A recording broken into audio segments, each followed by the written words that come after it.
Welcome to the Prof G Pod's Office Hours. This is the part of the show where we answer your questions about business, big tech, entrepreneurship, and whatever else is on your mind. Today, we'll answer your questions about AI in higher education, the intersection of passion and talent, and charitable giving. So with that, first question. I work in college student affairs, and I've been both curious and concerned about the rise of AI and how it's changing higher education as an industry. How do you think a product like ChatGPT Edu will influence the rest of edtech, which you criticized in the past? So look, ChatGPT Edu is a version of ChatGPT built on its faster GPT-4o model. God, talk about some shitty branding. Specifically for universities, according to OpenAI, ChatGPT Edu allows universities to responsibly deploy AI to students. Yeah, that's what they're worried about. Faculty, researchers, and campus operations. OpenAI has claimed it's available at an affordable rate for universities. It's smart. Almost every software and media company, or even Apple, has discounted rates for universities because that is an audience that will represent a fairly significant lifetime value, both in terms of economics and influence. ChatGPT Edu also offers reliable administrative controls, robust data security, and high usage limits. Examples of ways you can use ChatGPT Edu per OpenAI's release include personalized tutoring for students, write grant applications, assist professors with grading. Several universities, including ASU, University of Oxford, a bunch of them, UT Austin, have been key players in shaping ChatGPT Edu. Look, I like this. I don't think you can keep technology in a bottle across any sector and also in education. I remember that when I was in business school, there was a little bit of a debate around whether we should be allowed to use spell check. I just think you should give you want your students to be critical thinkers. You want them to be just ninja warriors, and you want to essentially train them to use every tool such that they are better than their average bear. It can develop differentiation, the currency and the margin that commands in the marketplace such that they can do good things, lead the world, save the dolphins, and mostly, in my view, create economic security for them and their families. I think that's why most people pursue higher education, other than the beer and football, which is why I went. But I think that we want to give them as many tools as possible. I tell my students to use ChatGPT to the extent they want. If it's something comes back anodyne and bad, and I believe I can notice something, whenever I get really pissed off at my team and I get shit that I think is just mediocre, I say, what did ChatGPT write this? Because it comes back like a computer wrote it, I find. I find it's a great tool for brainstorming. So, for example, if I'm looking for, characteristics of income inequality in Northern Europe versus Southern Europe, it'll write something up for me and it'll give me examples. And I don't like most of them, and I don't like the way it frames it, but it'll give me 2 or 3 things I haven't thought of before. I use it for brainstorming. Will it get to the point where it can write in the voice of, a Maureen Dowd or a J.D. Salinger? Probably, but I think it's still a long way from there. I think we let kids have at it and raise the standards, have them expect higher quality work for them. I think this makes a lot of sense. Now, as it relates to higher ed, everyone's saying Harvard's out of business. Bullshit. Harvard will go from 55,000 applicants to 45,000. And keep in mind, they're a corrupt institution. It's really a hedge fund just offering classes, and they'll still just let in 1,500 kids. So instead of admitting 5%, they'll admit 6%. The elite schools aren't in the business of educating. We're in the business of certifying. Our value add is our brand, but you effectively have elite colleges are going to be fine. Technology is not going to disrupt them. Is there an overdue reckoning? Yeah, it's not going to come from students or applicants, though. It's going to come from donors. These organizations have built these insatiable beasts around all their bullshit of people, administrators, thoughtful people, FIPS, formerly important people, hanging out as the vice chancellor of something before they run for Senate and lose again. And the reckoning is going to come from alumni who say, fuck this, I am no longer going to fund the zombie apocalypse of useful idiots on campuses, and pull their funding, which will require a modification or a reduction in their, or rethinking of their cost structure. They will turn to AI to relieve some teachers of their administrative tasks. If they were smart, they would cut 10, 20, 30% of the cost right now. Where you're going to see the biggest impact of AI is leveling the playing field across lower and middle income homes. What do I mean by that? I engage in this. My kid has tutors, but tutors are expensive, and the reason they're expensive is they're effective, and they help your kid get better grades, help them do better on tests. What this will be, I think the biggest impact this is going to have on primary education is that ChatGPT and Anthropic will be able to offer what are pretty reasonable facsimiles of a $150 an hour tutor for nearly free. Now, you're going to have to monitor your kid more closely, but I think they're going to be able to zero in on where the kid is weak, where he or she is strong, and level them up, even if they don't have wealthy parents. I think that's a great thing. Unfortunately, it'll also lead to great inflation and take the bar even higher. I sometimes worry about my 16-year-old in the sense that you want your kid to have just the right amount of stress. You don't want them to be totally carefree and walking or sleepwalking through life as I was at 16 and not give a shit. But at the same time, you don't want them to be part of the anxious generation. You want them to have just enough amount of stress. But on the whole, ChatGPT isn't going to change the elite institutions. They have brands that are almost impenetrable. It will provide an opportunity for an overdue look at cost cutting at an administrative level. And I think the good part will be that it'll push tutorial or the tutorial industrial complex will bring the cost down and offer it up for middle class and lower income homes. Thank you so much for the thoughtful question. Question number 2. I'm 24 and working in advertising as a visual effects artist at a small but successful studio in New York. I graduated 2 years ago with a degree in visual effects and chose a job in advertising over some lesser paying jobs in film and TV. I've just read the chapter of your book about finding your talent, and I'm trying to identify where I draw the line between my own talent and passion. But I'm wondering if you have any advice for young people whose passion and talent seem to be awkwardly blurred together. How do you go about separating them to avoid, as you said in the book, letting the work spoil the passion? And is there a way of balancing both on a schedule you can't control? So Ryan, if you're doing something you're good at and you like, maybe you don't even love it at this point, it's hard to find something you love at a young age because generally at a young age, it means you're doing the shit work. You're doing the work that no one else wants to do. You're editing stuff. You're writing the copy. Your bosses get to show up late, but you don't. It sounds to me like you're kind of where you should be. And that is you're getting good at something and ask yourself, could I be great at it? And if you can be great at it, what I can promise you with near certainty is that if you become great at it, you're going to become increasingly passionate about it.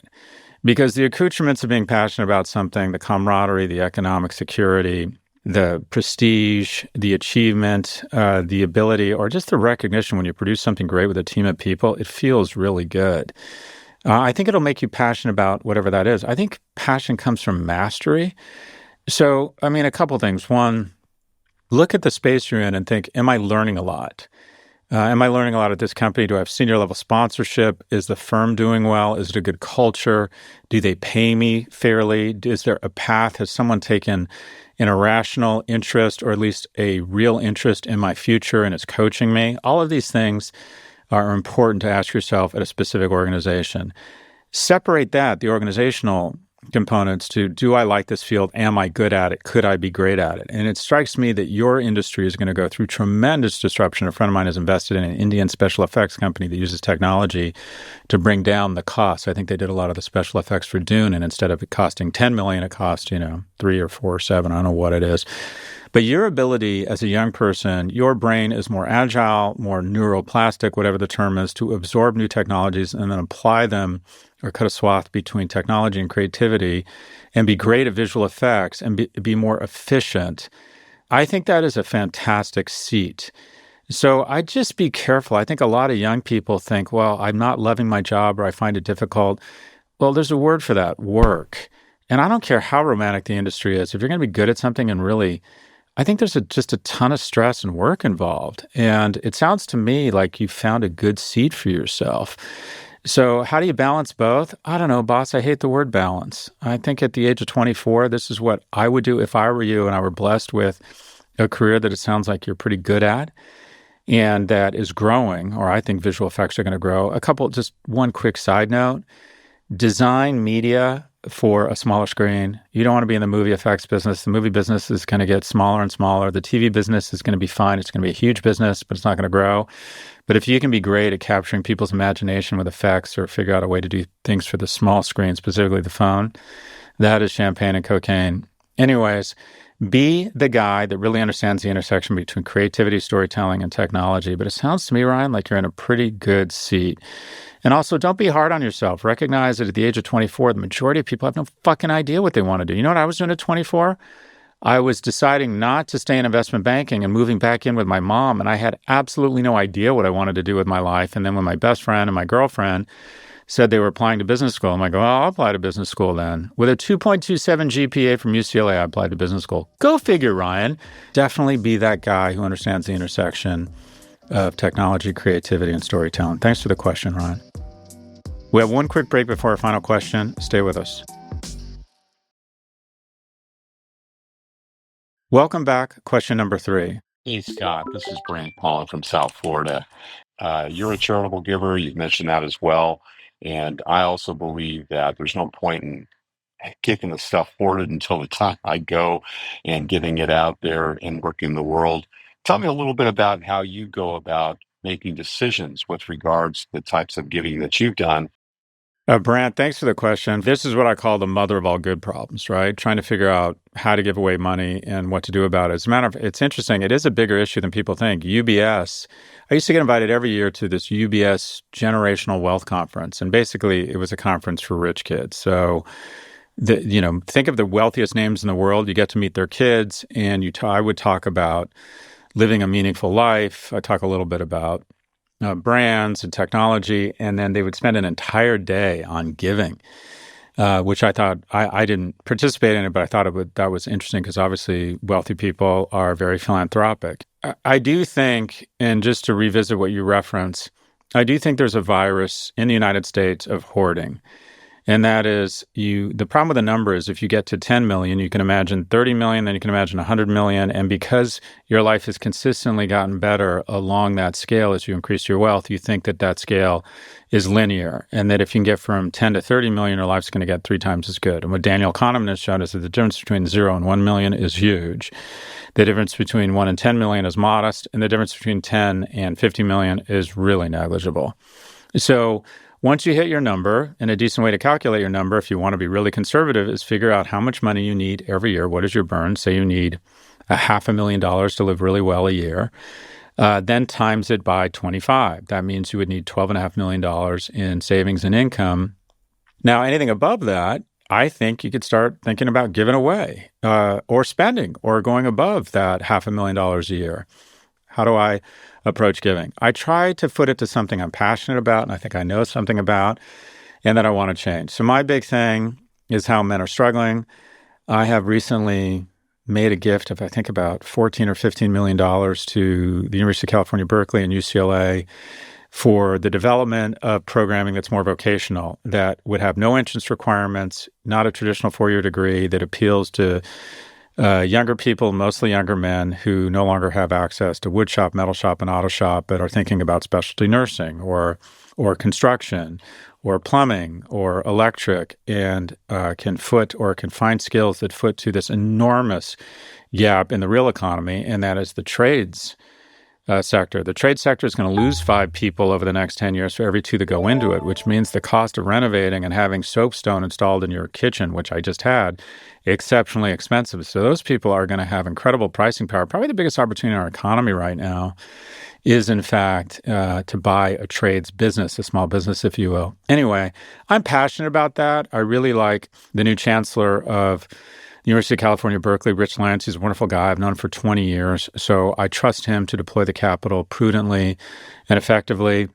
So that's my thing. The other thing I'm passionate about as it relates to young men is teen depression. I've given a bunch of money to the Jed Foundation.